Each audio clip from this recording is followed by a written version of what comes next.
मेरे प्यारे विद्यार्थियों, नमस्कार, सुप्रभात।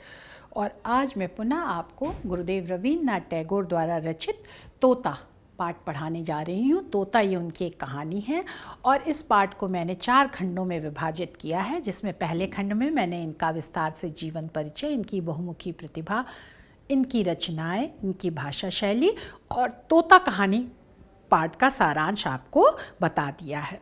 जीवन परिचय, जैसा कि हमने पहले खंड में आपको बताया था कि इन्होंने जो शांति निकेतन की स्थापना की थी, वहाँ पर इन्होंने ये आदर्श वाक्य लिखा था, यत्र विश्वम भवेत एक नीड़म, जहाँ पर संसार जो है वो एक घोंसले के समान हो जाता है। जैसे पक्षी एक एक तिनगा और घास जोड़ जोड़ के अपना घोंसला बनाता है और फिर उस घोंसले में आनंद से रहता है और स्वतंत्रता का अनुभव करता है कि ये मेरे द्वारा बनाया हुआ है, अपनी परिश्रम और अपने मेहनत से खुश होकर के वह उस घोंसले में रहने का आनंद लेता है। वैसे ही गुरुदेव रवींद्रनाथ टैगोर ने जो शांति निकेतन की स्थापना की, तो वो भी बड़ी मेहनत से की थी, परिश्रम से की थी और उसमें वह चाहते थे कि विद्यार्थी स्वतंत्रता के वातावरण में रह करके शिक्षा प्राप्त करें, अपने व्यक्तित्व का सर्वांगीण विकास करें।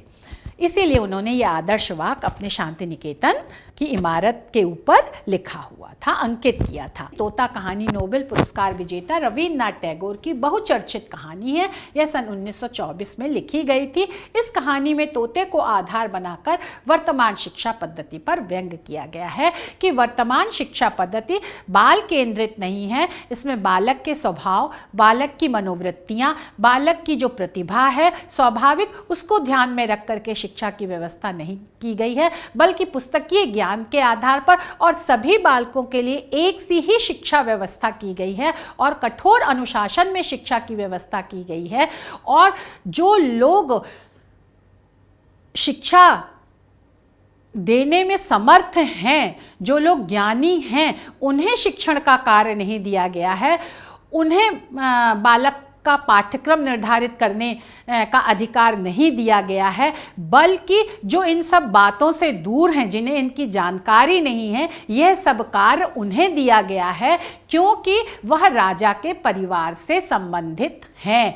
तो इस तरह से परिवारवाद के चंगुल में फंस करके किस तरह से शिक्षा व्यवस्था बालक की मेधा और प्रतिभा का हनन कर रही है, उसके व्यक्तित्व का सर्वांगीण विकास नहीं कर पा रही है, इन सब बातों को लक्ष्य करके रवींद्रनाथ टैगोर ने यह तोता कहानी लिखी है। और कहानी आपको पता है गद्य की एक विधा है और सबसे लोकप्रिय विधा है, क्योंकि कहानी के माध्यम से अगर किसी भी बच्चे को कोई बात समझाई जाती है या कही जाती है तो वह जल्दी ही उसको सीख लेता है, समझ लेता है। अब हम तोता कहानी पर आते हैं। हमने आपको संदर्भ बता दिया कि उसमें रचना और रचनाकार का नाम लिया जाता है। अब हम प्रसंग पर आते हैं कि प्रस्तुत गद्यांश में लेखक रवींद्रनाथ टैगोर ने शिक्षा व्यवस्था की विडंबना पर प्रकाश डाला है। अब हम पहले गद्यांश पढ़ेंगे और फिर तत्पश्चात जो है इसकी व्याख्या करेंगे। तो एक था तोता, वह बड़ा मूर्ख था, गाता तो था पर शास्त्र नहीं पढ़ता था, उछलता था, फुदकता था, उड़ता था, पर यह नहीं जानता था कि कायदा कानून किसे कहते हैं। राजा बोला, ऐसा तोता किस काम का, इससे लाभ तो कोई नहीं, हानि जरूर है। जंगल के फल खा जाता है, जिससे राजा मंडी के फल बाजार में टोटा पड़ जाता है। मंत्री को बुलाकर कहा, इस तोते को शिक्षा दो। तोते को शिक्षा देने का काम राजा के भांजे को मिला। पंडितों की बैठक हुई। विषय था उक्त जीव की अविद्या का कारण क्या है। बड़ा गहरा विचार हुआ। सिद्धांत ठहरा, तोता अपना घोंसला साधारण खरपात से बनाता है, ऐसे आवास में विद्या नहीं आती। इसलिए सबसे पहले तो यह आवश्यक है कि इसके लिए कोई बढ़िया सा पिंजड़ा बना दिया जाए। राज पंडितों को दक्षिणा मिली और वे प्रसन्न होकर अपने अपने घर चले गए। अब बच्चों हम व्याख्या पर आते हैं कि लेखक कह रहा है कि एक था तोता, जैसा कि हमने पिछले खंड में भी आपको बताया कि तोते पक्षी के माध्यम से बालक की शिक्षा व्यवस्था पर लेखक ने व्यंग किया है और शिक्षा व्यवस्था के नाम पर जो बाह्य आडंबर है उसका यहाँ पर वर्णन किया। तो एक था तोता मतलब एक बालक था।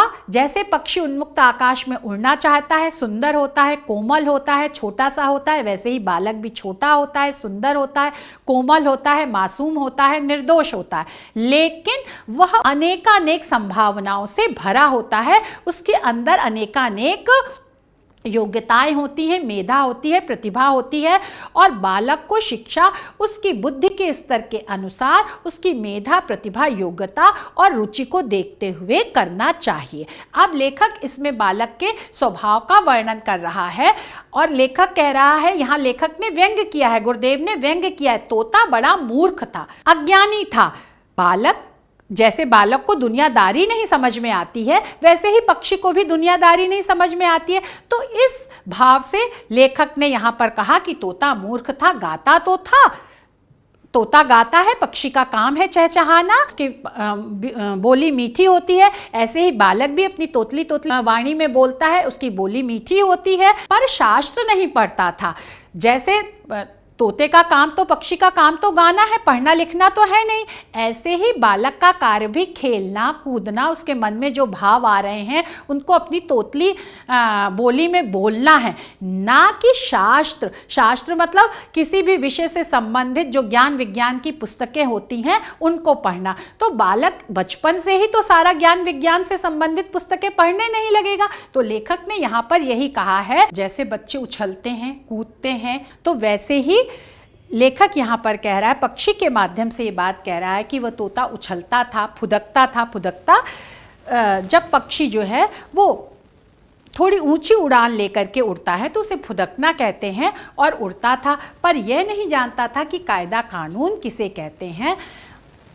पक्षी को नियमों से कोई मतलब नहीं, और वो भी पक्षी जब छोटा हो तो वह उन्मुक्त उड़ान आकाश में भरता है, वो किसी बंधन में, नियमों के बंधन में नहीं बंधना चाहता है। ऐसे ही बालक की भी सहज स्वाभाविक प्रवृत्ति होती है, वह दिन भर उछलता कूदता खेलता रहता है और वह नियम कानून के बंधन में नहीं रह सकता है। ऐसे अगर उसे नियम और कानून के बंधन में बांधा जाता है तो वह उससे बाहर निकलने की कोशिश करता है, वह उस बंधन में नहीं रहना चाहता है। लेखक ने यहाँ पर बालक की मनोवृत्ति और स्वभाव का वर्णन किया है और तोते के रूपी पक्षी जो है उसके माध्यम से उसको यहाँ पर प्रकट किया है।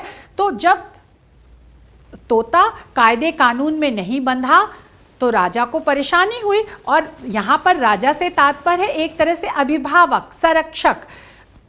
तो जब उन्हें परेशानी हुई तो वह बोले, ऐसा तोता किस काम का, इससे लाभ तो कोई है नहीं, हानि जरूर है, नुकसान जरूर है, इससे कोई हमें फायदा तो हो नहीं रहा है। ये जंगल के फल खा जाता है, जिससे राजा मंडी के फल बाजार में टोटा पड़ जाता है। टोटा मतलब कमी। और मंत्री को फिर बुलाकर कहा कि इस तोते को शिक्षा दो।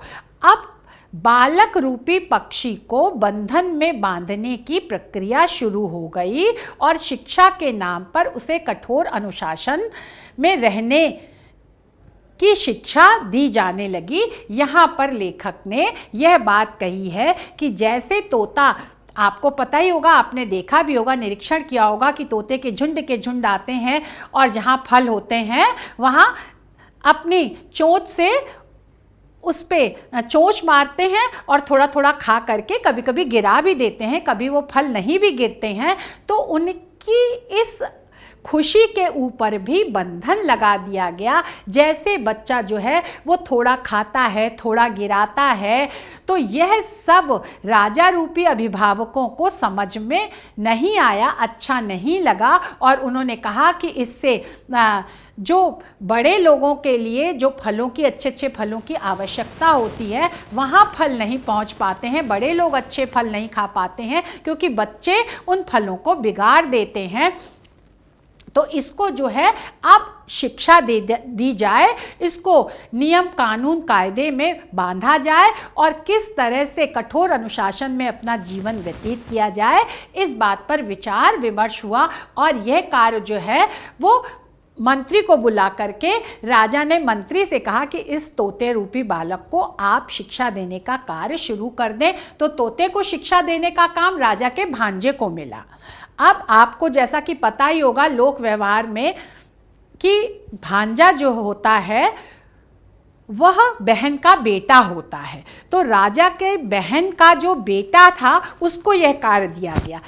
किसी शिक्षक को, किसी ज्ञानी को यह कार्य नहीं दिया गया, बल्कि परिवार के एक सदस्य को, और वह उस परिवार के सदस्य को जो बहुत अधिक लाडला था। और जो जरूरत से ज़्यादा लाडला होता है वो जरूर बिगड़ा हुआ होता है। तो ज़्यादा लाड प्यार में जो राजा के बहन का बेटा पला था उसको यह शिक्षा देने का कार्य सौंपा गया। मंत्री ने यह कार्य राजा के भांजे को दिया। इस तरह से परिवारवाद को वहाँ बढ़ावा मिला। सच्चे ज्ञानी और शिक्षक को शिक्षा देने का कार्य नहीं सौंपा गया और वहीं से शिक्षा व्यवस्था में विकृति की शुरुआत हो गई। लेखक यहाँ पर यह कहना चाहते हैं। और पंडितों की बैठक हुई। बालक को शिक्षा देने का काम जो बाल मनोविज्ञान से परिचित शिक्षक हैं उन्हें देना चाहिए, जो बालक की सहज मनोवृत्ति और स्वभाव को जानते हैं। यहाँ पर बहुत बड़े बड़े पंडित और ज्ञानी की जरूरत नहीं होती है, लेकिन यहाँ पर वही लेखक कह रहा है कि पंडितों की बैठक हुई। बड़े बड़े जो पंडित थे उनकी एक सभा हुई और विषय था उक्त जीव की अविद्या का कारण क्या। अविद्या मतलब अज्ञान। ये जो उक्त जीव है मतलब तोता है, ये क्यों अज्ञानी है, जबकि उसके बाल स्वभाव को किसी ने नहीं समझा, बस उसके ऊपर ज्ञान को थोपा जाने लगा। बड़ा गंभीर विचार हुआ कि बालक को कैसी शिक्षा दी गई और सिद्धांत ठहरा जो निष्कर्ष निकला कि तोता अपना घोंसला साधारण, अब यहाँ पर लेखक ये कह रहा है कि तोता अपना घोंसला साधारण घास फूस से बनाता है। तो ऐसे आवास में मतलब निवास स्थान में ज्ञान की प्राप्ति नहीं हो सकती। अब यहाँ पर गुरुदेव ने पुनः व्यंग किया है कि जो पक्षी अपनी मेहनत से घोंसला बनाता है उस मेहनत को महत्ता नहीं दी गई, बल्कि जिस चीज से वह घोंसला बनाता है उसको महत्ता दी गई। तो इसलिए अगर जो मेहनत करता है लेकिन साधारण वस्तुओं से अपना निवास स्थान बनाता है वह शिक्षा के योग्य नहीं है, शिक्षा का अधिकारी नहीं है, यहाँ पर लेखक ये कहना चाहते हैं, और इसीलिए उसको शिक्षा प्राप्त नहीं हो पाती है। तो अब उसकी शिक्षा प्राप्ति के लिए कोई बढ़िया सा पिंजड़ा बना दिया जाए। पिंजड़ा मतलब बंधन। तो एक बढ़िया सा, एक बहुत सुंदर सा कोई शिक्षालय बना दिया जाए और तोते के रहने के लिए उसको बंधन युक्त करने के लिए एक सुंदर सा पिंजड़ा बना दिया जाए जहाँ पर वह तोता रहेगा, और एक सुंदर सा शिक्षालय बना दिया जाए जहाँ पर बालक को शिक्षा दी जाएगी। लेकिन बालक कैसी शिक्षा प्राप्त करेगा और बालक को कैसी शिक्षा दी जानी चाहिए, इस पर कोई भी विचार विमर्श नहीं किया गया। सिर्फ शिक्षा के नाम पर दिखावा, आडंबर, बाह्य व्यवस्था पर ही ध्यान केंद्रित किया। यहाँ पर गुरुदेव यहाँ ये कहना चाहते हैं, और जिन्होंने ये सिद्धांत निकाला कि एक सिर्फ सुंदर सा विद्यालय बना दिया जाए, ऐसे विद्वानों को, ऐसे पंडितों को खूब दक्षिणा दी गई, पुरस्कार दिया गया, सम्मान दिया गया, और वो खुश होकर अपने अपने घर चले गए। क्योंकि शिक्षा के नाम पर दिखावा करने वालों को ही यहाँ पर लेखक ये कहना चाहता है कि पुरस्कार मिलता है। जो शिक्षा व्यवस्था के आधारभूत लोग हैं उनको कभी भी कोई पुरस्कार और सम्मान नहीं दिया जाता है। इस तरह से लेखक ने यहाँ पर व्यंग्यात्मक शैली में शिक्षा व्यवस्था के बाह्य आडंबर पर प्रकाश डाला है। अब हम विशेष पर आते हैं। लेखक द्वारा बाल केंद्रित शिक्षा व अनौपचारिक शिक्षा की अपेक्षा राज्य नियंत्रित औपचारिक शिक्षा को थोपने की प्रक्रिया को सरल स्वाभाविक खड़ी बोली में प्रतीकात्मक व व्यंग्यात्मक शैली में प्रकट किया है।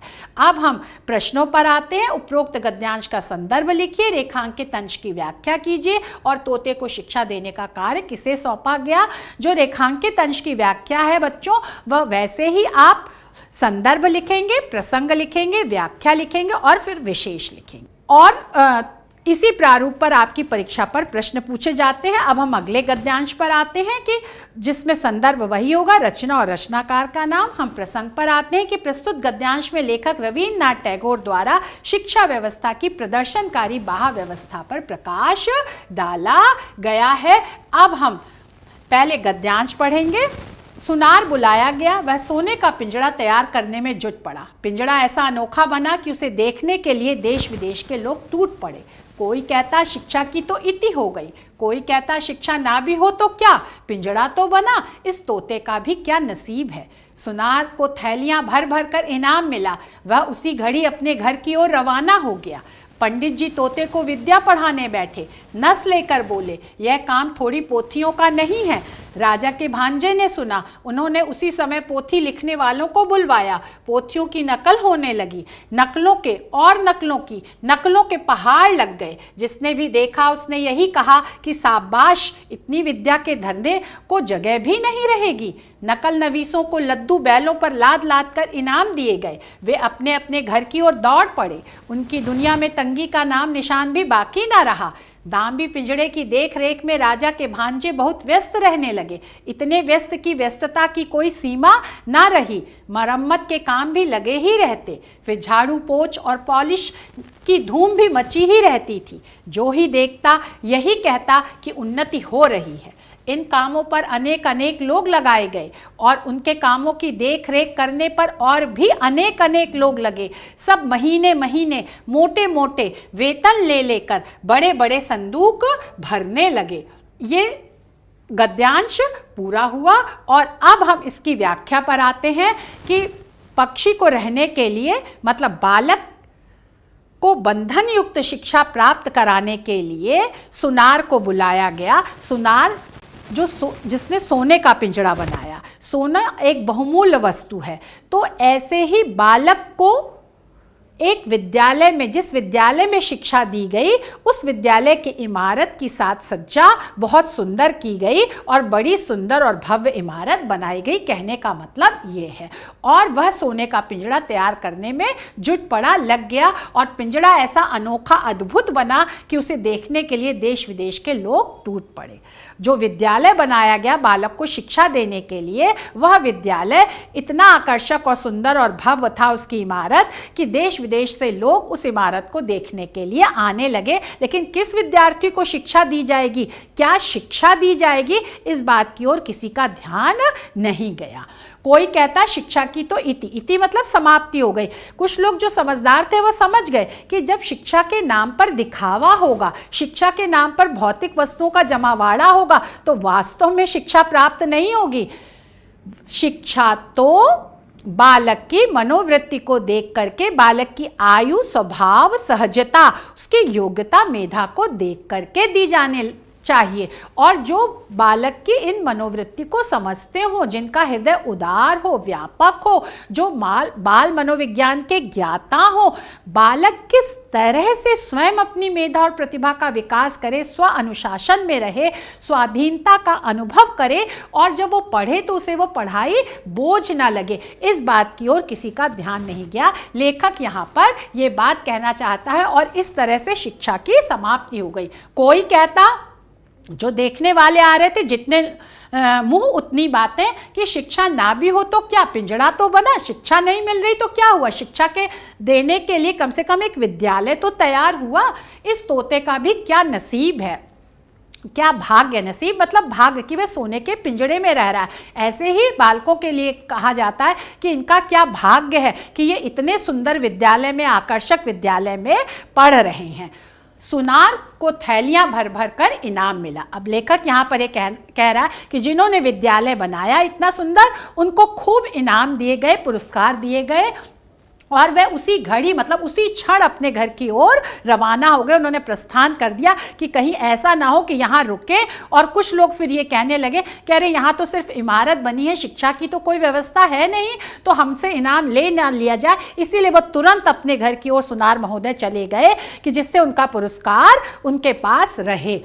फिर पंडित जी तोते को विद्या पढ़ाने बैठे। अब पंडित जी जो हैं वो तोते को ज्ञान देने के लिए तैयार हो गए। नस एक नलिका को कहते हैं, एक तरह की कलम होती है जो पहले लकड़ी से बनाई जाती थी, सरकंडे से, तो उसे नस लेकर बोले, यह काम थोड़ी पोथियों का नहीं है, पुस्तकें बालक को पढ़ाने के लिए कम है।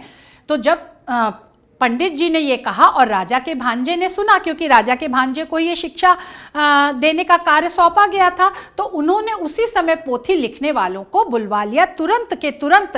कार्य तुरंत का तुरंत होता है। तुरंत पोथी लिखने वालों को, छोटी पुस्तकें लिखने वालों को बुलवा लिया गया और पोथियों की, लेकिन जो पुस्तकें लिखी गई वो मौलिक पुस्तकें नहीं थी, बल्कि क्या है, नकल, अनुकरण थी। जो पहले ज्ञान था उसी ज्ञान को फिर से लिख दिया गया। उसमें कहीं कोई मौलिकता नहीं थी, कहीं कोई सृजनात्मकता नहीं थी। जो बालक को शिक्षा देने के योग्य शिक्षक थे उनसे कोई सलाह मशविरा नहीं लिया गया था।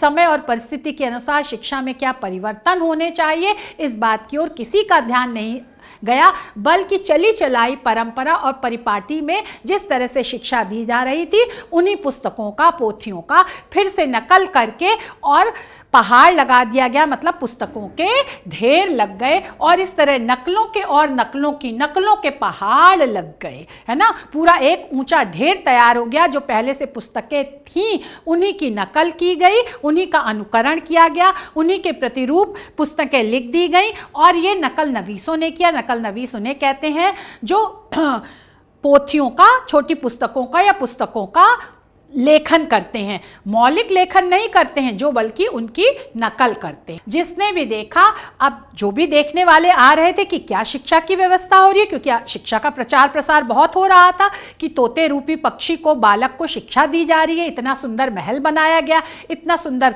पिंजड़ा बना गया है, इतने लोग लगाए गए हैं, इतने पंडित जी शिक्षा दे रहे हैं, पुस्तकों की पुस्तकें आ रही हैं और पुस्तकों की नकल की जा रही है। तो निश्चित है कि लोग भी देखने ही आएंगे बहुत सारे कि क्या सुंदर शिक्षा व्यवस्था है। और उन्होंने कहा शाबाश, अरे वाह, शाबाश। जब कोई कार्य बहुत अच्छा होता है तो हम कहते हैं ना कि शाबाश, बहुत अच्छा। इतनी विद्या के तो धरने की जगह भी नहीं रहेगी। अब लेखक यहाँ पुनः व्यंग कर रहा है कि ये जो इतना नकलची ज्ञान है, ये विद्या नहीं है। विद्या के नाम पर उन्होंने एक व्यंग किया है कि इतना जो ज्ञान, नकल के नाम पर ज्ञान जो बालक को पढ़ाने के लिए एकत्र किया गया है, तो इतना ज्ञान को तो रखने का स्थान भी नहीं रहेगा। तो बालक कैसे उस इतने सारे ज्ञान को अपने अंदर आत्मसात कर पाएगा, उसको पढ़ पाएगा, सुन पाएगा, समझ पाएगा और लिख पाएगा।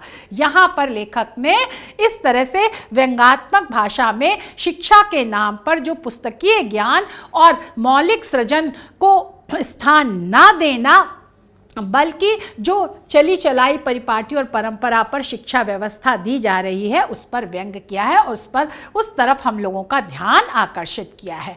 आप जो नकल कर रहे थे, जो मौलिक रचनाकार होते हैं, शिक्षक होते हैं, सच्चे शिक्षक होते हैं, उन्हें इनाम नहीं दिया गया, बल्कि जिन्होंने नकल की पुस्तकों को उन्हें बैलों पर लाद लाद कर, और वो भी लद्दू बैल उसे कहते हैं जो तेजी से कार्य नहीं करता है, जो बहुत धीमे धीमे आराम से चलता है और भारी होता है, काफ़ी बड़ा होता है। तो उस बैल के ऊपर इनाम जो है वो लाद लाद कर पुरस्कार दिए गए और वे भी अपने घर की ओर दौड़ पड़े। यहाँ पर लेखक ने पुनः व्यंग किया है, इशारा किया है कि वे भी इतना पुरस्कार पाकर के अपने घर की ओर दौड़ गए कि कहीं ऐसा ना हो कि ये पुरस्कार उनसे छीन लिया जाए। और इस तरह से उनकी दुनिया में तंगी मतलब कमी का कोई नामो निशान भी नहीं रहा, मतलब उनके जीवन में लेश मात्र भी धन की कमी नहीं रही।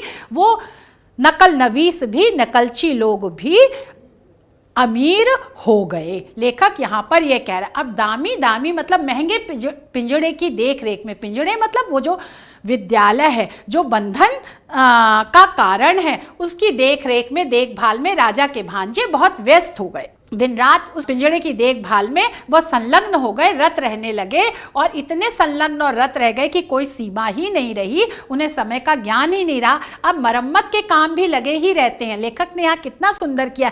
बालक, एक तो मरम्मत, जो पिंजड़े की मरम्मत जिसमें वो पक्षी तोता रहता है, एक उस विद्यालय की टूट फूट, जो विद्यालय इतना भव्य आकर्षक बनाया गया है बालक को शिक्षा देने के लिए, और दूसरा ये कि जब इतनी विद्या दी जा रही है तो वो बालक ग्रहण तो कर नहीं पाएगा, तो वो बालक उस शिक्षा से भागेगा। तो यहाँ पर एक मरम्मत से तात्पर्य है कि उसकी कुटाई पिटाई भी बालक की गई और जब बालक शिक्षा नहीं ग्रहण करेगा, उसे जबरदस्ती शिक्षा ग्रहण कराई जा रही है जिस तरह से, उसको ठोक पीट करके, तो ये भी मरम्मत शब्द से यहाँ पर उस बात का भी संकेत किया गया है। फिर किस तरह से विद्यालय की झाड़ पोछ मतलब सफाई के नाम पर, पॉलिश मतलब उसको चमकाना, उसको अच्छी तरह से रखना, कि धूम भी मची ही रहती थी, धूम मची रहती थी मतलब शोरगुल मचा रहता था कि अब विद्यालय को साफ सुथरा करना है, विद्यालय को चमकाना है विद्यालय से। और यहाँ पिंजड़े की ओर भी गुरुदेव ने संकेत किया गया है कि उस पिंजड़े को भी साफ सुथरा रखना है, चमकाना है। सोने का तो था ही, लेकिन उस सोने के ऊपर भी सोने की पॉलिश भी करनी है। तो किस तरह से विद्यालय के बाह्य आडंबर पर धन व्यर्थ जाता है, व्यर्थ खर्च किया जाता है, वास्तव में बालक की शिक्षा पर ध्यान नहीं दिया जाता है, उसको शिक्षित नहीं किया जाता है। और यह सब बाह्य आडंबर देख करके लोग कहने लगते हैं कि उन्नति तो हो रही है, प्रगति तो हो रही है, शिक्षा के नाम पर खूब प्रगति हो रही है, कि देखिए कितना सुंदर विद्यालय तैयार हो गया है, कितनी साफ सफाई है। लेकिन वास्तव में किस तरह की शिक्षा दी जा रही है और बालक क्या पढ़ना चाहता है और क्या पढ़ रहा है और शिक्षक कैसे होने चाहिए, इसकी तरफ किसी का ध्यान नहीं जाता है। इन कामों पर फिर अनेक लोग लगाए गए। अब लेखक जो है कैसे पद सोपानात्मक व्यवस्था के द्वारा जो है वो शिक्षा के नाम पर धन खर्च किया जा रहा है, इस पर हम सब लोगों को बता रहा है, इस तरफ हम लोग का ध्यान आकर्षित कर रहा है। और उनके कामों की देख रेख करने पर भी फिर जो नए कर्मचारी आए, उन लोगों के भी कामों की देखभाल करने के लिए नए निरीक्षक नियुक्त किए गए। और इतने सारे लोगों के, अधिकारियों के, कर्मचारियों के महीने के वेतन पर राजकोष से धन खर्च किया जाने लगा कि बालक को बहुत अच्छी शिक्षा दी जा रही है। और इस तरह से लेखक ये बता रहा है कि किस तरह से बालक की शिक्षा के नाम पर धन का अपव्यय किया जा रहा है और सब लोग धीरे धीरे अमीर हो रहे हैं, लेकिन बालक की क्या दशा है और बालक शिक्षा ग्रहण भी कर पा रहा है या नहीं कर पा रहा है, इस तरफ किसी का ध्यान जा ही नहीं रहा है। अब हम विशेष पर आते हैं कि लेखक द्वारा शिक्षा के बजाय शिक्षा के नाम पर होने वाले बाह्य आडंबर का वर्णन उन्होंने सरल सरस खड़ी बोली में संकेतात्मक शैली में किया है। और अब हम प्रश्न पर आते हैं कि उपरोक्त गद्यांश का संदर्भ लिखिए, रेखांकित अंश की व्याख्या कीजिए और किसको और क्यों थैलियां भरकर इनाम दिया गया। अब बाल केंद्रित शिक्षा व्यवस्था के प्रणेता सुप्रसिद्ध शिक्षाविद गीजू भाई बधेका की कविता खूद का पानी द्वारा शिक्षा व्यवस्था में सुधार के सार व शिक्षा संदेश के रूप में प्रस्तुत किया जा सकता है। जो हम कविता पढ़ रहे हैं गीजू भाई बधेका, ये बाल शिक्षा व्यवस्था के और बालक को वास्तव में कैसी शिक्षा देनी चाहिए, इस पर इन्होंने बहुत शोध की, खोज की, बाल मंदिरों की स्थापना की और वास्तव में बालक को उन्मुक्त और स्वतंत्र वातावरण में उसकी योग्यता और क्षमता के अनुसार शिक्षा दी। तो ये एक कविता के माध्यम से उन्होंने प्रकट किया है, जो मैं पढ़ दे रही हूँ। कल के अध्यापक ने सोचा था कि दंड और पुरस्कार देने से ही बालक में बुद्धि आएगी। कल के अध्यापक ने सोचा था कि किताबी पाठ और कविता रटने से ही ज्ञान मिलता है। कल के अध्यापक ने सोचा था कि सख्त नियमों की बेड़ियां पहनाने से बालक संयमी बनेगा। उसने सोचा था कि शिक्षण में स्वतंत्रता देंगे तो विद्यार्थी पढ़ेंगे नहीं, इसलिए उन्हें दबाकर रखना चाहिए। इसलिए उसने ज्ञान का संपूर्ण क्षेत्र विद्यार्थियों की पढ़ाई के लिए निर्धारित कर दिया और परीक्षा को ही एकमात्र जीवन लक्ष्य मानकर उसी की उपासना में अपने और विद्यार्थियों के खून का पानी कर दिया। शिक्षक कक्षा, अब यहाँ पर लेखक ने कहा है कि बालक में जो जोश होता है, उत्सुकता होती है, जिज्ञासा होती है पढ़ने की और शिक्षा प्राप्त करने की, उसको इन सारे बंधनों ने जो इसमें इस कविता में उन्होंने व्यक्त किए हैं और गुरुदेव रवींद्रनाथ टैगोर ने अपने तोता कहानी में व्यक्त किए हैं, वो इन्होंने, लेखक ने कहा है कि किस तरह से उसका उत्साह, जोश और जिज्ञासा ठंडी हो गई बंधन के नाम पर शिक्षा देने के तरह। अब शिक्षक कक्षा के प्रत्येक बच्चे का प्यार, विश्वास और सम्मान दंड से नहीं बल्कि उससे स्नेह देकर हासिल कर सकता है। यह बात यदि प्रत्येक शिक्षक अच्छी तरह समझ ले तो सीखना हर बच्चे के लिए संभव होगा। किस तरह से स्नेह, प्यार, अपनत्व के वातावरण में बालक शिक्षा ग्रहण करता है, इस बात को हमें ध्यान में रखकर ही बालक को शिक्षा देनी चाहिए। यही इस कविता में बाल केंद्रित शिक्षा के ज्ञाता गिजुभाई बधेका ने कही है और यही बात गुरुदेव रवींद्रनाथ टैगोर तोता कहानी में कहना चाहते हैं। बच्चों, आशा है आपको यहाँ तक यह पाठ समझ में आ गया होगा। जो ना समझ में आया आप पूछ सकते हैं। धन्यवाद, नमस्कार।